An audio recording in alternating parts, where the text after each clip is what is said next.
지난주 이어서 오늘 21장부터 이제 22장까지 갈 텐데요. 자, 오늘 본문에 보면 이제 예수님께서 예루살렘에 들어가셔서 이제 성전에서 유대 지도자들과 논쟁을 벌이시는 대목이 나오고 있습니다. 자, 23절을 보시면 자, 예수님이 성전에 들어오시니까 막 대제사장들과 백성의 장로들이 막 달려 나오죠. 자, 왜냐하면 전날 어떤 일이 있었어요? 우리 지난주 설교 때 봤죠? 12절에 보니까 21장 12절로 다시 가보세요. 거기에 보니까 예수님께서 성전에서 어떤 일을 하셨습니까? 막 매매하는 장사치들을 다 내쫓으셨죠. 그렇죠? 막 채찍으로 내쫓으시고 상을 엎으시고 막 성전을 거의 뒤집어 엎으시는 사건이 예수님에 의해서 일어났다고요. 그러니까 이 소식을 다 들었을 거 아니에요. 그러니까 그 말썽을 부렸던 그 예수가 또다시 성전에 왔다. 그 얘기를 듣고 종교 지도자들이 모인 것입니다. 와가지고 이제 예수님에게 질문하고 있어요. 도대체 당신이 뭔데? 도대체 무슨 권리로 지금 그런 일을 하고 있는 것이냐? 질문을 하죠. 거기에 대해서 예수님께서는 이제 살펴보겠지만 즉답을 하지 않으시고요. 굉장히 지혜로우세요, 주님은.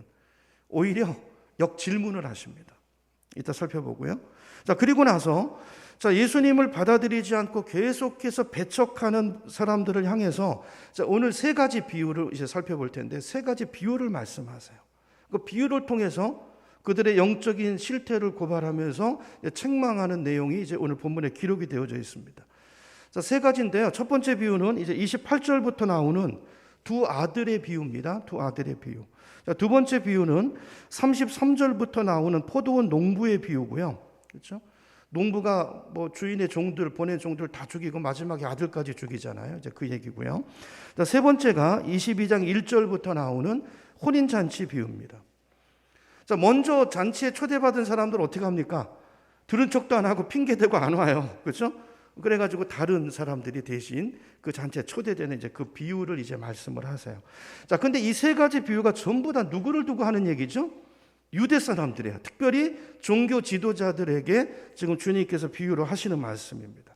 자, 이제 45절로 가보겠습니다. 오늘 본문 21장 41절로 가보시면 자, 예수님의 비유를 들은 사람들의 반응이 나옵니다. 1차적인 반응이 나오는데요. 45절 보면 대제사장들과 바리새인들이 예수의 이 비유를 듣고 자기들을 가리켜 하신 말씀인 줄 알아요, 몰라요? 알아요. 알죠, 알아요.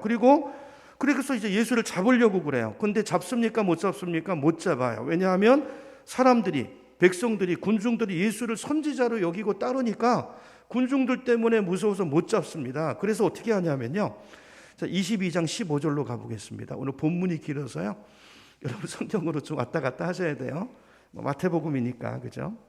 자, 22장 15절로 가보시면 자, 예수를 잡을 수 없으니까 어떻게 하냐면요. 어떻게 하든지 트집을 잡아가지고 예수를 말의 올무에 빠뜨리려고 모의를 합니다. 의논을 해요. 자, 그렇게 의논을 전략을 짜고 자기 제자들을 헤롯 당원들과 함께 예수님에게 보내요. 그래서 세 가지 질문을 해요. 자, 요거는 다음 주에 살펴보기로 하고요. 자, 예수님이 세 가지 비유를 했는데 자, 이들이 세 가지 질문을 합니다. 자, 오늘은 자, 세 비유를 살펴볼 거예요. 오전에 2개 보고 오후에 1개 볼 수도 있고요. 시간이 되면 다 보고요. 자, 이 세 가지 비유를 통해서 자, 이스라엘 사람들은 도대체 왜 예수를 부인할까? 왜 그 예수를 받아들이지 못할까? 그리고 그 결과는 어떤 모습으로 나타나는가? 이 비유 속에 들어있거든요. 자, 이런 내용들을 살펴보면서 자, 오늘 하나님께서 이 말씀을 통해서 나에게 무엇을 말씀하시는가? 각자 주님의 음성을 듣는 예배가 되기를 소망합니다. 자, 이런 관점을 가지고 이제 본문으로 들어가서 보겠습니다. 23절부터 다시 보면 23절입니다. 자, 예수께서 성전에 들어가서 가르치실세. 자, 가르치시는데 그때 자, 지도자들이 오죠. 와서 질문합니다. 당신 도대체 무슨 권한으로 이런 일을 합니까? 상을 엎으셨잖아요. 장사치들 내쫓으셨잖아요. 당신 도대체 무슨 권위로 누구한테 권한을 봐가지고 그런 일을 하냐? 왜 장사 못하게 하냐? 그 말이죠. 자, 이들이 왜 이런 질문을 하냐면요. 당시 성전에 대한 모든 권한은 누구에게 있어요? 자기들에게 있단 말이에요. 대제사장, 사두개파 사람들, 특별히 로마 정부와 연결이 있는 그 중에서도 대제사장들이 권한을 행사하고 있는 지역, 거기가 이제 성전인데 그래서 그 성전 안에 장사하는 사람들도요, 자기가 하고 싶어서 하고 그러는 게 아니라 다 허락을 받고 승인을 받고 하는 것입니다. 그리고 이분들한테 또 이렇게 돈도 내고 이러고 하는 거예요. 자, 그런데 이 성전 안에 이런 권한을, 절대적인 권리를 내가 가지고 있는데, 우리들이 가지고 있는데, 당신이 뭔데, 누군데, 어디서 와가지고 여기서 뭐 장사를 하면 되니 안 되니 그러고 있냐는 거죠. 당신 누군데 무슨 권한으로 그렇게 하고 있냐는 거죠. 자, 여기에 대해서 예수님께서 답변을 내놓지 못하시면요, 예수님은 어떻게 될까요? 폭도가 되는 거예요. 폭도. 아무 근거 없이 합법적으로 지금 그런 권한하에서 움직이는데 그걸 뒤집어 엎었으니까 책임을 져야죠. 당국자한테 붙들려 갈 수도 있습니다. 그러니까 굉장히 중요한 질문이에요. 그래서 주님께서 그래서 이 질문에 대한 답변을 내놓으셔야 되는데, 뭐라고 말씀하시는가 볼까요? 24절입니다. 24절로 가보니까 예수께서 그들에게 이렇게 대답하셨다. 나도, 질문을 받았어요. 나도 너희에게 한 가지를 질문하겠다, 물어보겠다. 너희가 대답하면 나도 무슨 권한으로 이런 일을 하는지를 말하겠다 그랬어요. 그러면서 25절에 보니까 질문의 내용이 뭡니까? 세례 요한. 이 요한은 예수님의 제자 요한이 아니고 세례 요한이죠. 자, 요한의 세례가 어디서 왔느냐? 하늘에서냐 사람에게서냐 그랬어요. 자, 예수님께서 대답을 하시는 게 아니라 질문을 하시는데요. 자, 근데 보시면 이 질문이 상대방의 허를 찌르는 기가 막힌 질문이에요. 기가 막힌 질문이에요. 요한의 세례가 하늘에서 온 세례냐 아니면 사람에게서냐. 여러분, 이게 왜 허를 찌르는 질문이냐 하면, 여러분 보세요. 만약에 이 사람들이 요한의 세례가 하늘에서 온 세례입니다, 다 그렇게 믿잖아요. 근데 이렇게 온 거라고 말하면 세례 요한의 사역을 인정하는 셈이 되죠. 자, 그러면 어떤 일이 벌어지냐면, 세례 요한의 사역을 인정하면 예수님의 메시아 되심도 인정할 수밖에 없는 그런 결론으로 가는 거예요. 왜 그렇죠? 왜냐하면 세례 요한이 본인의 사명을 뭐라고 말했습니까? 나는 메시아를 지목하러 온 사람이다 그랬어요. 사람들이 물어보잖아요. 당신이 메시아냐? 아니, 나는 메시아가 아니고 나는 그의 신들매를 풀 자격도 없고 나는 메시아가 누군지를 지명하기 위해서 그의 앞서온 광야의 소리다 그랬어요. 외치는 소리다 그랬어요. 자, 요한복음에 가보면 이렇게 말합니다. 나는 그 빛이 아니고 그 빛에 대해서 증언하고 모든 사람이 나로 말미암아 그 빛이신 예수 그리스도를 믿게 하려 하기 위한 사명을 가지고 이 땅에 사는 사람이다. 이게 요한의 정체성이고 자기 인식이었다라는 것입니다. 그렇죠? 그러니까 이런 상황이기 때문에 요한을 인정하면 예수님을 자동적으로 인정하는 꼴이 돼버리는 거죠. 자, 그러면 이들의 질문에 대한 대답이 되는 거예요. 당신 무슨 권위로 이 일을 합니까? 질문했죠. 그럼 무슨 권위예요? 메시아의 권위. 여러분, 지난주에 말씀드렸죠. 메시아는 유대 사람들이 알고 있었던 것처럼 하나님이 보내실 어떤 위대한 사람이 아니고 하나님 그분이 오시는 일이라고 그랬죠. 그러니까 예수님이 메시아라는 것을 입증해 주는 것이 되고 인정하는 것이 되고, 그러면 예수가 누구예요? 예수가 그리스도고 그분이 하나님이라는 걸 인정하는 게 되잖아요. 답이 됐죠. 무슨 권위로 해요? 성전의 주인이 누굽니까? 하나님이잖아요. 내가 내 권위로, 주님께서 하시고 계시는 거예요. 그 질문을 이렇게 대답하시는 겁니다. 그러니까 이걸 그들 입장에서는 인정할 수 있습니까? 없습니까? 없죠. 인정할 수 없죠. 자, 그런데 또 대놓고 요한을 아니라고 할 수도 없어요. 그러니까 하늘이라고 그러면 여기 걸리는 거고, 또 사람이라고 그러면 어떻게 되는 거죠? 아니, 전 국민이 세례 요한을 선지자로 존경하고 따르는데 이렇게 하면 자기들을 따르던 사람들이 다 이제, 그러니까 군중이 무서워서 이렇게도 못하고 저렇게도 못하고. 그러니까 예수님께서 기가 막힌 역질문을 하신 거예요. 이 질문으로 상대방을 꼼짝 못하게, 이러지도 못하고 앞으로 뒤로도 못 나가고 입을 틀어 막으신 것입니다. 자, 그런데 예수님께서 이 질문을 하신 것은요, 논쟁에서 이기시려고, 입을 틀어 막으시려고 이렇게 하신 것이 아니고, 사실은 주님께서 정말 안타까운 마음으로 이 말씀을 하고 계시는 거예요. 주님이 말씀하시는 건 뭐냐면 정말 마음이 아프다는 거죠. 너희들이 조금만 마음을 열고, 너희들이 성경 전문가 아니냐, 다. 바리새인들, 사두개들, 서기관들, 제사장들. 근데 조금만 마음을 열고 성경을 들여다보면 내가 누구인가를 알게 될 거라는 거예요. 왜냐하면 구약의 모든 말씀이, 또 지금 모든 상황이 다 예수가 그리스도라는 것을 말하고 있거든요. 그런데도 너희들은 어떻게 그걸 다 거부하고 있느냐. 주님의 안타까움인 것입니다. 여러분 요한의 세례가 어디에서 왔느냐라고 질문하신 것도 사실 요한의 사역도요. 이건 예수님에 대한 구약의 메시아에 대한 예언의 일부분이에요. 일부분으로 세례 요한이 예언되어 있는 것입니다. 이게 이제 뭐 구약의 세례 요한에 대한 예언들이 많이 있지만 이제 뭐 한두 군데만 찾아볼까요? 자, 가장 중요한 구절이 이제 이사야 40장 3절인데요. 스크린 보시면 돼요. 아시는 것처럼 이사야는 언제 때 사람입니까? 예수님 오시기 700년 전에 살았던 예언자예요. 근데 그분이 700년 전에 이런 예언을 합니다. 이사야 40장 3절. 자, 외치는 자의 소리여 이르되 너희는 광야에서 여호와의 길을 예비하라. 사막에서 우리 하나님의 대로를 평탄하게 하라 그랬어요. 자, 무슨 말이냐면요. 장차 하나님이 오실 것인데 지난주 말씀드린 것처럼 하나님이 보내는 사람이 아니고 메시아 하나님 당신이 오실 것인데 그죠? 자신이 오실 텐데 자, 하나님이 오시기 전에 자, 내가 가기 전에 먼저 광야에서 외치는 자의 소리가 먼저 있을 거라는 거예요. 이 소리가 왜 먼저 필요할까요? 왜 먼저 소리가 있어야 될까요? 여러분 소리가 없으면요. 하나님이 왔는데 사람들이 몰라요. 못 알아봐요. 그래서 소리가 있을 것인데 그 소리의 역할은 뭐죠? 저분이 바로 메시아라는 저분이 구약에 예언된 바로 그분이라는 것을 이야기하기 위한 이 소리가 있어야 사람들이 메시아를 알고 영접하는 일들이 있을 거라는 거예요. 그래서 이 소리가 먼저 올 거라는 거죠. 이게 이제 이사야가 700년 전에 예언한 말씀이에요. 마태복음 3장으로 가봅니다. 우리 성경이니까 앞으로 찾아가 보세요.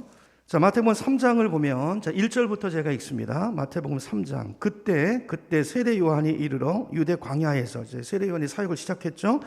자, 내용이 뭡니까? 회개하라 천국이 가까이 왔느니라. 근데 자, 3절 보세요. 3절. 그는 누구죠? 세례 요한이죠.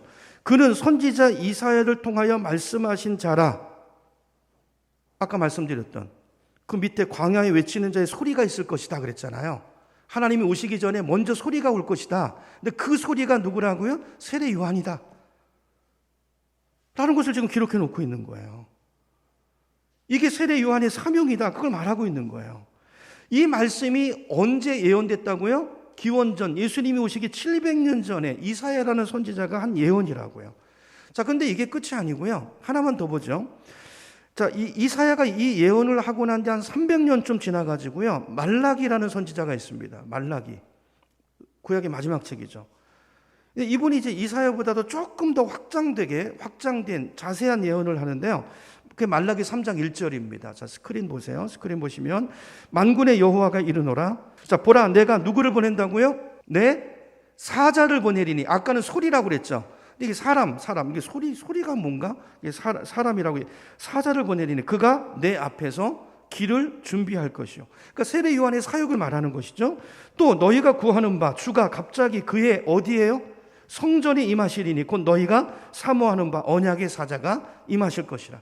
이게 좀 설명이 필요한데 다음에 또 기회가 될 것 같고요. 자, 오늘은 일단 이제 무슨 말이냐면 자, 세례 요한에 대한 사건뿐 아니라 지난주에 봤던 성전 청결 사건 있죠. 그 상을 엎으시고 청결하신 그 사건 역시 구약 예언의 성취라는 것입니다. 자, 예수님의 사역을 시작하면서 보잖아요. 아까 이 사자 세례 요한의 사역에 있으면서 예수님의 사역이 본격화되면서 갑자기라는 뜻이요. 우선적으로라는 뜻이에요. 우선적으로. 예수님께서 갑자기 성전에 가셔서 성전을 청결케 하시는 메시아의 사역을 말하는 거예요. 그러니까 주님께서 하고자 하는 말씀이 뭘까요? 자, 이런 구약의 말씀들, 이런 많은 말씀들이 있거든요. 그러니까 너희가 종교 지도자들이고 말씀 전문가인데, 자, 이런 구약 성경을 자세히 들여다보고 지금 일어나고 있는 상황들을 살펴보면, 아, 예수가 메시아구나. 그가 구약에 예언된 바로 이분이 그 그리스도구나라는 것을 알 수 있다는 거예요, 없다는 거? 알 수 있다는 것입니다. 우리도 마찬가지예요. 여러분, 이 시대를 분별하는 방법이 두 가지입니다. 첫째는 하나님의 말씀이에요. 그리고 성령께서 하나님의 역사를 진행해가는 이 상황입니다. 이 텍스트와 콘텍스트 속에서 우리가 이 시대를 분별하고 이 시대가 어디쯤 왔는지, 우리가 어디 서 있어야 되는지, 어디를 향해서 가야 되는지, 무엇을 붙들어야 되는지 이런 것들을 분별할 수 있는 오늘 그거 주님께서 말씀하시는 거예요. 자, 예언에 대한 얘기가 나왔으니까 하나 더 얘기해 볼까요? 자, 33절로 가보시면, 다시 오늘 본문으로 가서요. 자, 21장 33절로 가보시면 이제 포도원 농부 비유가 나오잖아요. 근데 거기 보면 예수님께서 이제 비유 가운데 돌에 대한 얘기를 하는 대목이 있어요. 42절인데요. 42절로 가보세요. 21장입니다. 21장 42절 제가 읽을게요. 예수께서 그들에게 말씀하셨다.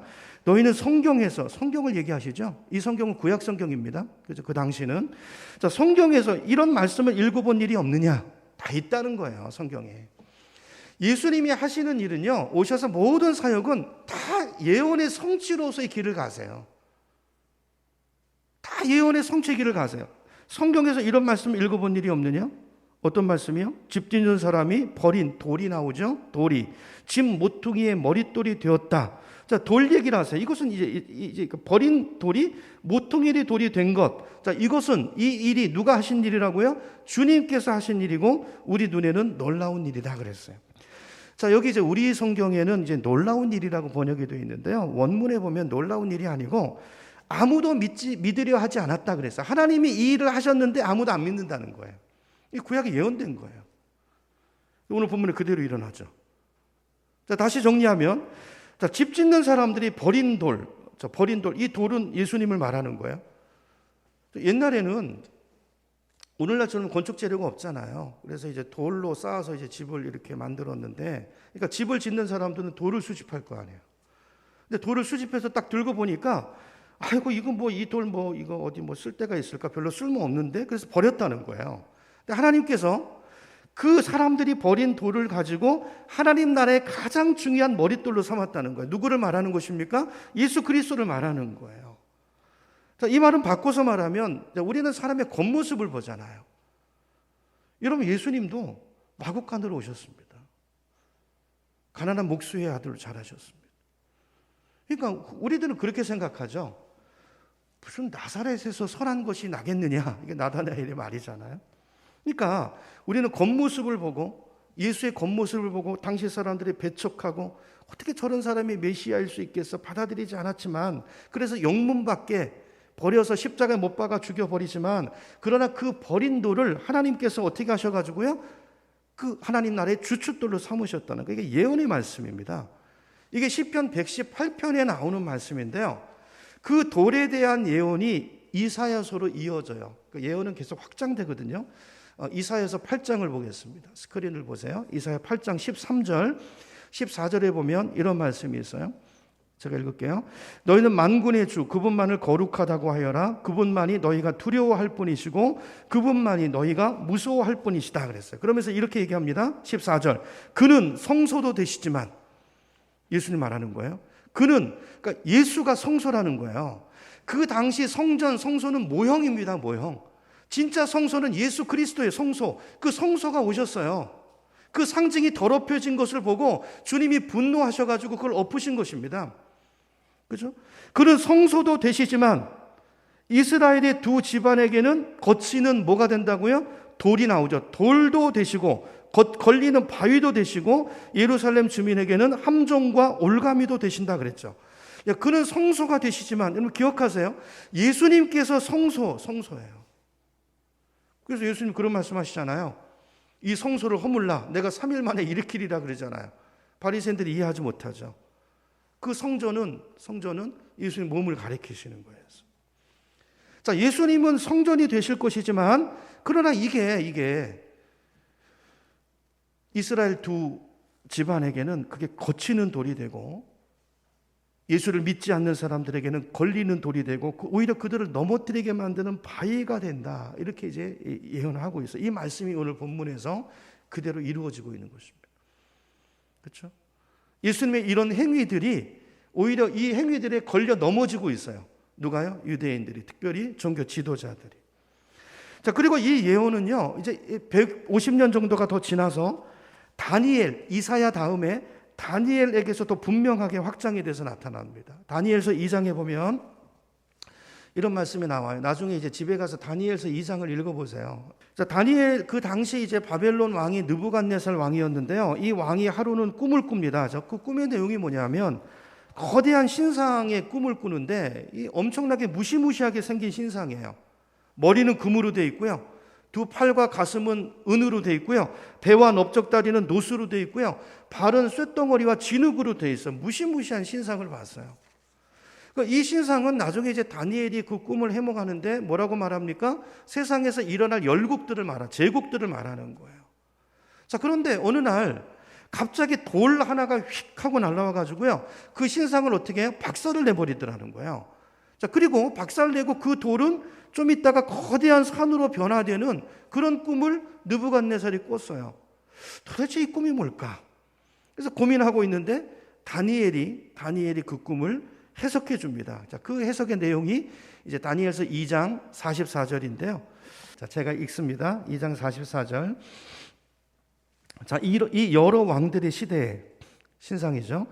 자, 하늘의 하나님이 한 나라를 세우실 텐데 그 나라는 영원히 망하지 않을 것이며 다른 백성에게 넘어가지 않을 것입니다. 그 나라가 도리어 다른 모든 나라를 어떻게 해요? 쳐서 멸망시키고 그 나라는 뭐죠? 하나님이 세우신 하나님의 나라가 영원히 설 것입니다. 그랬어요. 자, 여기 나오는 이 나라는 하나님의 나라입니다. 장차 예수 그리스도께서 메시아가 이 땅에 오셔서 만드실 하나님의 나라. 예수님이 오셔서 하나님 나라 백성을 모으시잖아요. 그분이 하나님의 나라인데, 자, 하나님의 나라, 세우실 나라를 말하는 것인데, 자, 여기서도 보면요, 예수님을 돌로 표현하고 있어요. 돌. 그 다음 45절 봅니다. 45절. 자, 손대지 아니한 뭐가 나와요? 돌이 산에서 나와서 쇠와 놋과 진흙과 은과 금, 이게 뭐라고 그랬죠? 일어날 제국들을 말하는 거라고 그랬잖아요. 제국들을 부서뜨린 것을 왕께서 보신 것은 크신 하나님이 장래일을 왕께 알게 하신 것이라. 이 꿈은 참되고 이 해석은 확실하나이다 그랬어요. 제가 지금 하고 싶은 얘기가 뭐냐면요, 여러분 한번 생각해 보세요.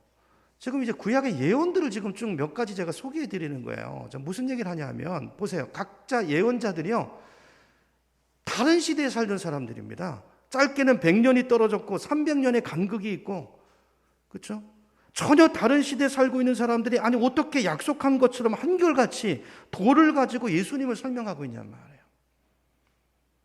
이 예언을 하면서도 아마 당사자 선지자들은 환상을 보긴 했지만 그게 정확히 뭔지 몰랐을 수도 있어요. 여러분, 성경의 저자들은, 우리는 지금 한 권으로 된 성경을 가지고 있지만 아닙니다. 원래 성경책은 66권의 다른 책이 합쳐진 거예요. 편집된 건데, 성경의 저자들이요, 인간 저자들이 40명이 돼요. 40명. 그리고 1500년의 간격을 두고 40명의 인간 저자들이 기록한 책들을 후대에 모아놓은 것이 성경입니다. 근데 그게 놀라운 통일성을 갖고 있어요. 그 많은 시대적인 간극을 갖고 있고 그 많은 차이가 있고, 그렇죠? 다 배경이 다르고 그런 사람들이 서로 영향을 받지도 않았어요. 그런데 하나님의 영감을 받아서 기록한 성경들이 기가 막히게 연결이 되고 앞뒤가 딱딱 들어맞는 것을 우리가 성경을 통해서 보게 돼요. 제가 오늘 이걸 말씀드리고 싶은 거예요. 여러분, 성경은 정말 놀라운 책입니다. 놀라운 책이에요. 여러분, 이거는 인간의 책이 아니고, 여러분, 그 1500년 동안의 그 긴 시간 동안 또 그 많은 사람들이 기록한 성경책의 놀라운 통일성을 갖고 있다는 게 뭘 말해주는 것이겠습니까?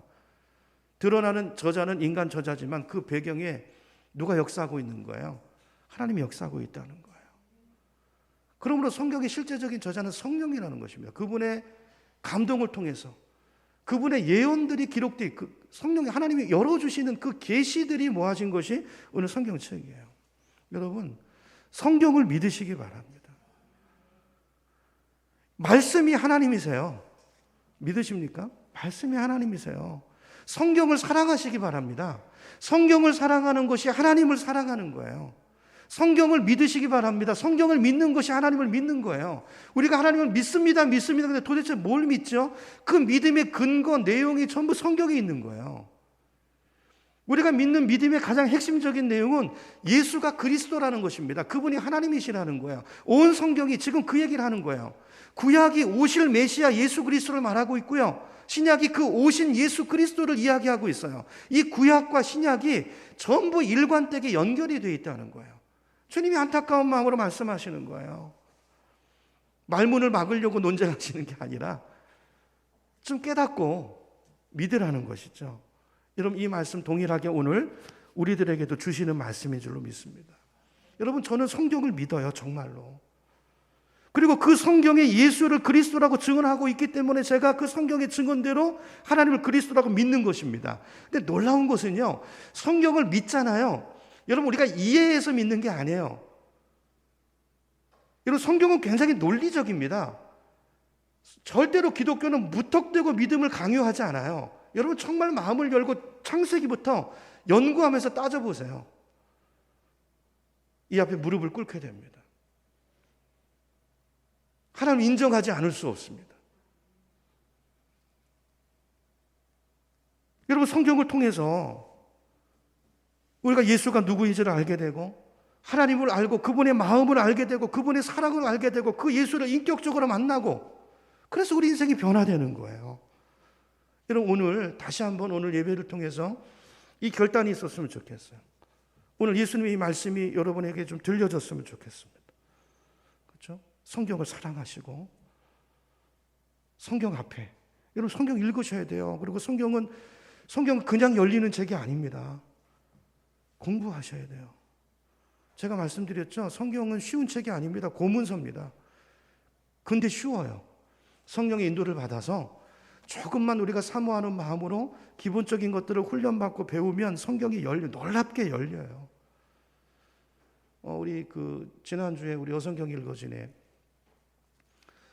또 학기가 끝났는데요. 이제 11월에 시작이 됩니다. 여러분, 오시기 바랍니다. 오시기 바랍니다. 성경 읽으시고 배우시고 하나님을 더 깊이 알아가시는 저 여러분 되기를 축복합니다. 다시 이제 본론으로 들어가서요. 자, 이렇게 유대인들을 꼼짝 못하게 만든 예수님은, 자, 어떻게 이렇게 너희는 날 믿지 않느냐 그러면서 이제 세 가지 비유를 말씀하세요. 이제 간단하게 정리하고 넘어갈게요. 자, 첫 번째 비유가 두 아들에 대한 비유인데요. 자, 18절부터 보겠습니다. 18절. 자, 그러나 너희 생각에는 어떠하느냐? 어떤 사람에게 두 아들이 있는데 맏아들에게 가서 이르되, 예, 오늘 포도원에 가서 일하라 하니 대답하여 이르되, 아버지 가겠나이다 하더니 가지 아니하고, 둘째 아들에게 가서 또 그와 같이 말하니 대답하여 이르되 실소이다 하였다가 그 후에 뉘우치고 갔으니 그 둘 중에 누가 아버지의 뜻대로 하였느냐? 이르되 둘째 아들이니라 그랬어요. 자, 어렵지 않은 내용이죠? 다 이해가 되시죠? 자, 그럼 여기 예수님 비유에서 첫째 아들은 누구를 말하는 거겠어요? 유대인들, 그죠? 유대인들 중에서도 특별히 종교 지도자들이죠. 바리새파 사람들, 사두개인 같은 사람들. 그러니까 하나님을 섬기겠다고 나섰던 사람들이에요. 하나님의 포도원을 가꾸도록 하기 위해서 일꾼으로 먼저 부르신 사람들이에요. 자, 하나님이 불렀을 때 어떻게 했습니까? 예, 가겠습니다. 그렇게 갔던 사람들이라고요.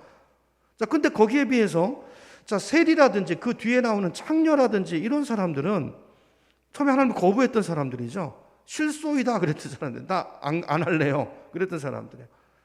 자, 근데 세월이 지나면서 보니까 이게 반대가 돼 있는 거예요. 바리새파 사람들과 사두개파 사람들은 예, 그러고 간다고 해놓고 안 가요. 하나님을 거부하면서 살아요. 입술로는 주여 주여 하는데요, 그 마음은 하나님과 멀어져 있어요. 엉뚱하게 살아요. 그리고 회개의 기회가 왔는데 마음이 완고해져 가지고요, 회개도 안 해요. 자, 거기에 비해서 창녀와 세리 같은 사람들은 어떻게 합니까? 처음에는 안 가겠다고 했던 사람이죠. 근데 결국에는 뉘우치고 회개하고 가더라는 거예요. 자, 예수님께서 뭘 말씀하는 걸까요? 뭘 도전하는 걸까요? 이 비유에서 저와 여러분은 당신은 큰 아들이십니까? 작은 아들이십니까? 그거 말하시는 거예요. 여러분, 그 전에 먼저 된 자가 나중되고 나중된 자가 먼저 될 일이 많다고 그랬죠. 모태신앙이라는 말은 이거는 뭐 전혀 성경적인 얘기가 아니에요. 그런 신앙은 없습니다. 여러분 생각해 보세요. 여러분 첫째이세요? 둘째이세요? 어디에 해당되세요? 자, 이 말씀은 어떻게 보면 이제 저 같은 목사들이 제일 먼저 들어야 되는 말씀인 것 같아요. 자, 하나님께서 우리를 일꾼으로 먼저 부르지 않았습니까? 하나님께서 우리를 콜링하실 때 네, 가겠습니다. 그렇게 순종해서 평생을 말씀대로 살겠습니다.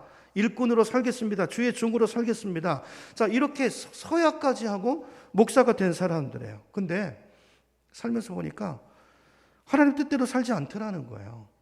자기 마음대로 살고, 그렇죠? 부정도 저지르고.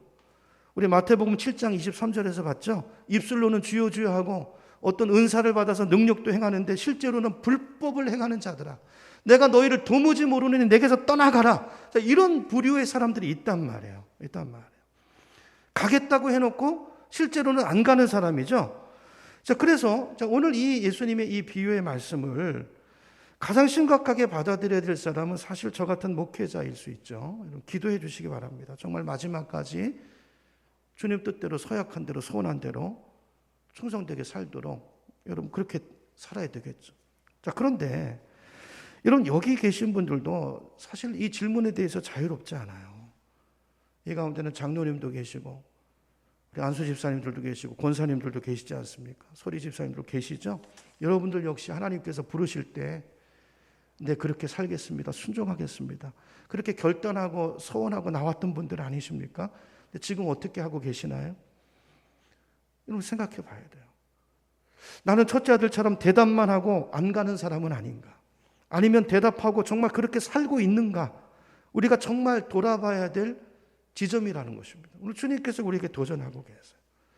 만약 우리가 말만 하고 우리 삶은 동떨어져 있는 삶을 산다면 오늘 이 말씀 우리에게 주시는 말씀이에요. 이 바리새인들처럼 그죠? 다를 바가 없는 사람들인 것이죠.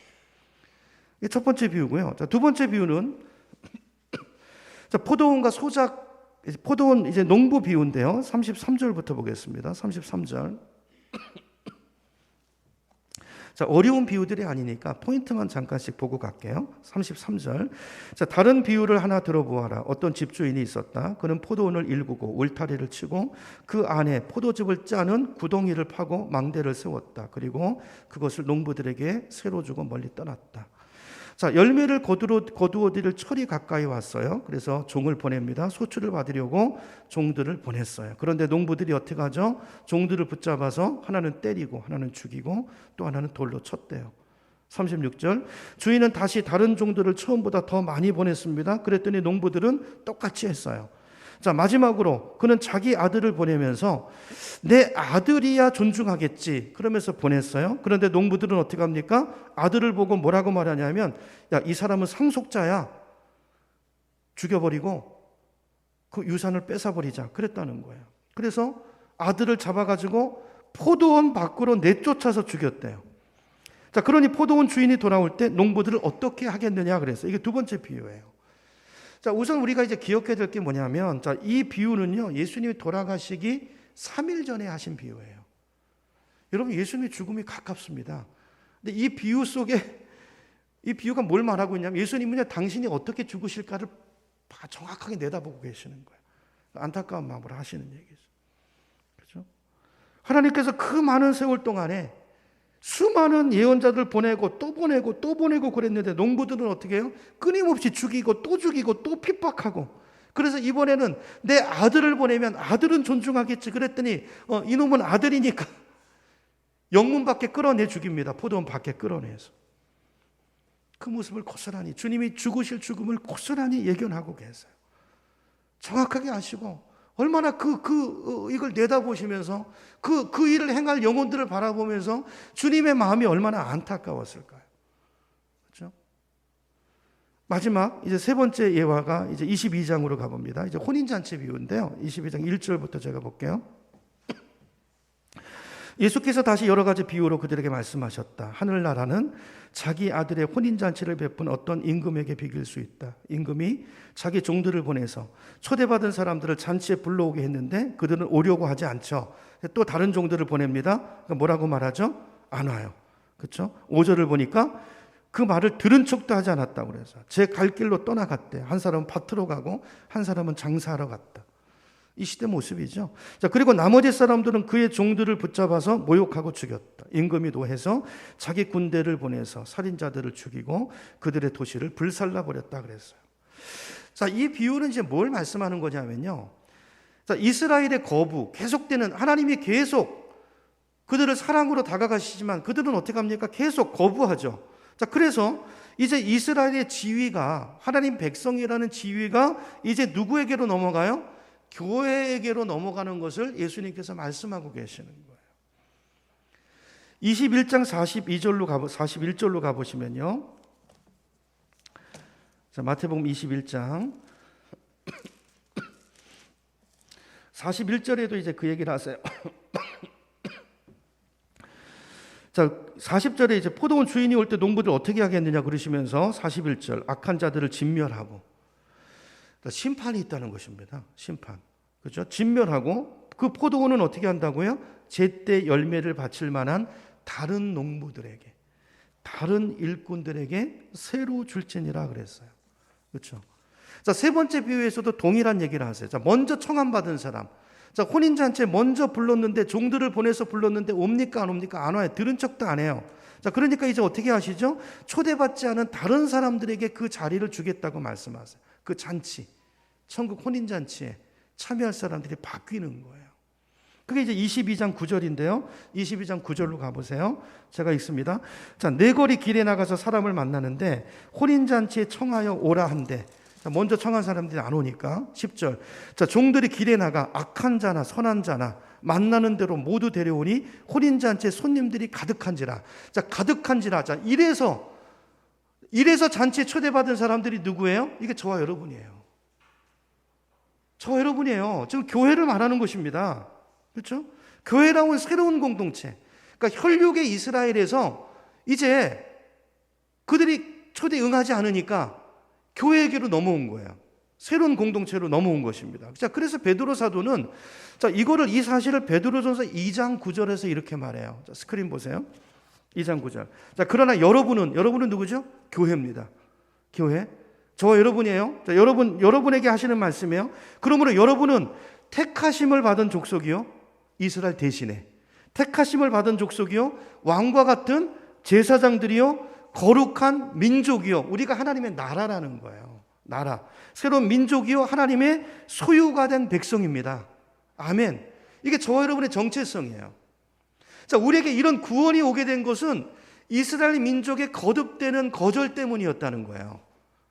자, 이 얘기는요. 자, 보세요. 이게 지금 우리 새로운 공동체 교회에게 주시는 말씀인데, 자, 하나님께서 이스라엘을 첫 번째 부르실 때도 이와 똑같은 말씀을 주셨어요. 그게 이제 출애굽기 19장에 나오는데요. 한번 여러분 성경으로 보세요. 출애굽기 19장입니다. 하나님께서 이스라엘 백성들을 구원해 내시죠. 자, 출애굽하신 다음에 언약을 맺으시잖아요. 자, 시내산에서 언약을 맺으시는데, 언약을 맺을 때 뭐라고 말씀하시냐면, 자, 19장 5절로 가보겠습니다. 19장 5절. 제가 읽을게요. 세계가 다 내게 속하였노니 너희가 내 말을 잘 듣고 내 언약을 지키면 너희는 모든 민족 중에서 뭐가 된다고요? 내 소유가 되겠고. 이 말씀이 아까 본 베드로전서 2장 9절에 그대로 있죠. 그 다음에 6절. 너희가 내게 대해서 뭐가 되며? 제사장 나라가 되며, 그렇죠? 거룩한 백성이 되리라. 너는 이 말을 이스라엘 자손들에게 전할지니라. 자, 그러니까 이스라엘을 불러내고 하나님께서 하신 말씀을 이제 베드로 사도가 그대로 교회를 향해서 말씀하고 있다는 거예요. 그렇죠? 그래서 저와 여러분은 새로 하나님 나라 포도원의 일꾼으로 새로 부름받은 종들입니다. 그러므로 뭐가 있어야 돼요? 열매가 있고 일을 해야 된다. 일. 그걸 오늘 주님께서 말씀하시는 거예요.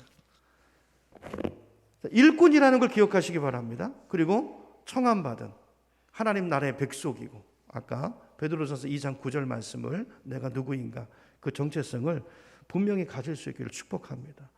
자, 그러면 이스라엘은 버리신 것인가? 그렇지는 않아요. 하나님은 신실하신 분이기 때문에, 자, 아브라함에게 했던, 또 모세에게 했던, 다윗에게 했던 계속되는 그 약속들을 그냥 버리지 못하세요. 하나님이 신실하시기 때문에, 언약의 당사자이기 때문에 그 한쪽 당사자 이스라엘이 신실하지 못하다 할지라도 하나님은 당신이 신실하시기 때문에 그 약속을 버리지는 못하세요. 그래서 이거를 이제 사도 바울은 로마서 11장에서 이렇게 말합니다. 이건 스크린 보시죠. 자, 로마서 11장 25절에 보니까 제가 읽어볼게요. 형제자매 여러분, 나는 여러분이 이 신비한 비밀을 알기를 바랍니다. 그것은 여러분이 스스로 현명하다고 생각하는 일이 없게 하려는 것입니다. 무슨 말이냐면 내가 똑똑해서 구원받은 거 아니라는 거예요. 자, 그 비밀은 이러합니다. 이방 사람의 수가 다 찰 때까지 이스라엘 사람들 가운데 일부가 완고해진 대로 있을 것이라는 것과 그게 끝이 아니고 26절 온 이스라엘이 구원을 받게 되리라는 것입니다. 그래서 여기 온 이스라엘이 구원받는다는 말이 이스라엘 사람 모든 사람을 뜻하는 건 아니고요. 자, 다른 번역에 보면 택한 이스라엘 사람이라고 되어 있어요. 그러니까 하나님 구원할 사람들은 다 구원하신다는 말씀이죠. 그러니까 이 말은 바꿔 말하면 언젠가는, 지금은 완고해져 있지만 이게 하나님의 구속사의 어떤 흐름의 과정인 것이고, 언젠가는 주님을 향해서 이들도 마음을 열게 될 거라는 거예요. 그럼 지금 그런 일이 일어나고 있습니다. 그래서 우리 교회가 후원하고 있는 박덕형 선교사님 이스라엘 선교사 들어가시잖아요. 회심이 일어나요. 근데 특별히 그 이스라엘 사람들이요, 선교사님 말씀 들어보니까 한국 사람들을 좋아한대요. 역사도 비슷하고 여러 가지 기질도 비슷하고, 그래서 한국 사람을 굉장히 좋아한대요. 그래서 한국 사람들 특별히 가서 무슨 태권도장을 하든지 뭘 하든지 이게 굉장히 선교에 귀한 어떤 발판으로 쓰임 받을 거라는 그런 이야기를 제가 들은 적이 있는데요. 여러분 기도해 주시기 바랍니다. 기도해 주시기 바랍니다. 어쨌든 우리는 이런 이유로 엄청난 하나님의 은혜로 하나님의 자녀로 선택을 받은 백성들이라는 거예요. 자, 그런데 중요한 거 있어요. 자, 이어지는 12절부터 보면요. 자, 아까 이제 9절 10절에서 이제 사거리에서 악한 자나 선한 자나 만나는 대로 다 데려와서 손님들을 채웠잖아요. 근데 11절에 이제 임금이 손님들을 보러 들어옵니다. 자, 들어와 보니까 거기서 뭘 입지 않은 사람이 있어요? 예복을 입지 않은 사람을 보고 이르되 친구여 어찌하여 예복을 입지 않고 여기 들어왔느냐 하니 그가 아무 말도 못하거늘 임금이 서원들에게 말하되 그 손발을 묶어 바깥 어두운 데 내 던지라. 거기서 슬피 울며 이를 갈게 되리라 그랬어요. 그러면서 자, 결론적으로 14절 같이 읽어봅니다. 시작. 청함을 받은 자는 많되 택함을 입은 자는 적으니라 그랬어요. 자, 무슨 말이냐면, 자, 이스라엘의 배역으로 인해서 저와 여러분이 정말 값없이 아무 공로 없이 공짜로 구원을 얻은 것입니다. 우리는 자격이 없는 사람들이에요. 전적인 주님의 은혜로, 그죠? 여기 악한 자나 선한 자나 뭐 그래서 이 부흥의 어떤 그 물결 속에서 우리가 구원받아 들어와 있는 거예요. 자, 그런데 우리 구원이 자, 이렇게 공짜로 값없이 얻은 구원이지만 최소한의 예의는 있어야 된다는 것입니다. 어떻게 예복도 입지 않고 덜렁 그 자리에 앉아 있을 수 있냐는 거예요. 최소한의 예의는 있어야 된다. 그게 예복인데, 자, 그럼 예복이 뭘까요? 예복. 자, 혼인 예복을 입으셔야 되는데 이 예복이 뭘까요?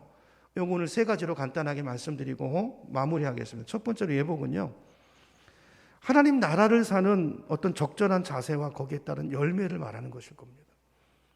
계시록에 보면 이 옷은 성도들의 행실이라고 그랬어요. 우리가 입을 그 옷은 우리의 행실이라고 그랬습니다. 그러니까 우리 삶 속에 바꿔 말하면 구원받은 자다운, 여러분 우리는 공로로 구원받지 않았습니다. 행함으로 구원받지 않았어요. 구원받을 만한 조건이 내 안에 있지 않아요. 내가 왜 구원받았는지 몰라요. 그냥 하나님의 은혜예요. 자, 그런데 중요한 것은 뭐냐면 구원받았으면 하나님 나라 백성답게 이제 살아야 된다는 거예요. 내 안에 성령이 오셨어요. 그분이 우리를 하나님 백성답게 만들어 가시는데 그분께 내 삶을 드리고 내 마음을 열어드리고 그분이 나를 바꿔 가실 수 있도록 협조하면서 우리 삶의 전인적인 인격적인 삶의 변화가 있어야 된다는 것입니다. 그 변화된 예복, 아니 이게 최소한 우리가 갖춰야 될 거라는 것이죠. 우리는 내거리에서 갑자기 구원받은 사람들, 여러분 한번 잘 생각해 보세요. 저도요, 제가 하나님을 찾은 것이 아니고 저희 가정 가운데 하나님께서 거의 돌발해서 들어오셨어요. 갑자기 부름받았어요. 근데 우리가 기억해야 되는 것은 뭐냐 하면, 그럼에도 불구하고 우리가 받은 구원을 공짜로 받았다고 그 구원을 값싼 구원으로 여기면 안 된다는 것입니다. 내가 한 일은 없어요. 그러나 그렇다고 해서 그 구원이 공짜로 받았지만 그렇다고 해서 하나님께도 그게 아무런 대가가 없는 게 아니라는 거예요. 우리는 공짜지만 하나님의 입장에서 보면 하나님은 엄청난 대가를 지불하면서 우리를 구원하신 것입니다. 당신의 아들이 죽었어요. 아까 말씀에서 나왔잖아요. 비유에서. 수많은 우리에게 복음이 오기까지 수많은 사람이 죽었습니다. 수많은 선지자가 죽었습니다. 또 죽이고 또 보내시면 또 죽이고 또 죽이고. 여러분 이 땅에 한반도에 복음이 들어온 것도 그냥 들어온 게 아니에요. 수많은 사람들의 눈물과 그 피와 그 위에 오늘 우리가 서 있는 것입니다. 한국교회가. 그러므로 이게 절대로 값싼 구원이 아니라는 것을 기억하시고 내가 받은 이 구원이 얼마나 소중한 것에 대한 감사를 잊지 않을 수 있는 저와 여러분 되기를 축원합니다. 여러분 이 시간 생각해 보세요. 정말 내가 구원받은 것이 감사한가? 그거 생각하면 정말 내 가슴이 뛰고 그렇습니까? 근데 어느 순간부터 우리는 이게 너무 당연한 것이 돼가지고 늘 덤덤하게 그렇게 살고 있는 우리의 모습은 아닙니까? 이거는 의복을 입지 않은 자의 모습이라는 거예요. 여러분 감사를 잊지 마시고 그 감사를 하나님 앞에 표현하고 사시는 저와 여러분 되기를 축복합니다. 이게 예복을 입는다는 것의 의미예요. 여러분 열매가 있어야 돼요. 그렇죠? 주님이 열매를 보십니다. 그날. 그래서 예수님 오늘 이 본문 여기 오기 전에 무화과 나무를 저주하신 사건이 있잖아요. 그 무화과 나무는 이파리가 무성해요. 이파리가 무성하다는 건 뭘 말하냐면 열매를 기대할 수 있는 거예요. 근데 이파리가 무성한데 그럼 열매가 있어야 되는데 가보니까 열매가 없어요. 예수님 저주하시죠. 심판이 있다는 것입니다.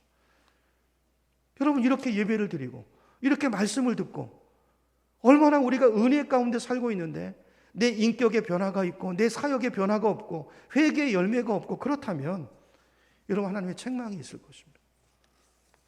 오늘 우리가 받은 이 구원을 가볍게 여기지 않고 그렇죠? 나를 위해 죽으신 그 예수 그리스도의 그 십자가를 기억하면서 날마다 그분을 닮아갈 수 있는 저와 여러분 되기를 축원합니다. 하나님은 우리에게 완전을 기대하지 않으십니다. 그러나 내 삶 가운데 오늘보다 내일이 더 나아지고 오늘보다 내일이 더 기쁨이 나타나고 좀 더 사랑이 많아지고 좀 더 인내가 생기고 좀 더 이웃에 대해서 친절해지고 좀 더 온유해지고 내가 좀 더 절제가 있어지고 어제보다 오늘이 다르고 오늘보다 내일이 다르고 그러면 우리는 열매를 맺고 있는 삶을 살고 있는 것입니다. 그러면 그런 우리들을 향해서 주님께서 너는 어째서 혼인예복을 입고 있지 않느냐 그 소리 하지 않으실 거예요. 오히려 우리를 기뻐하시고 축복하실 것입니다. 오늘 저와 여러분에게 다시 한번 오늘 이 말씀 비유를 통해서 주님께서 무엇을 말씀하시는가를 우리 마음에 잘 새기시고 첫째, 여러분 성경을 믿으라는 말씀을 제가 드렸어요. 예수님도 그 얘기 하시는 것입니다. 너희가 성경을 좀 자세히 살피고 돌아가는 상황을 보면 어떻게 예수를 그리스도라고 믿지 않을 수 있겠냐는 거예요.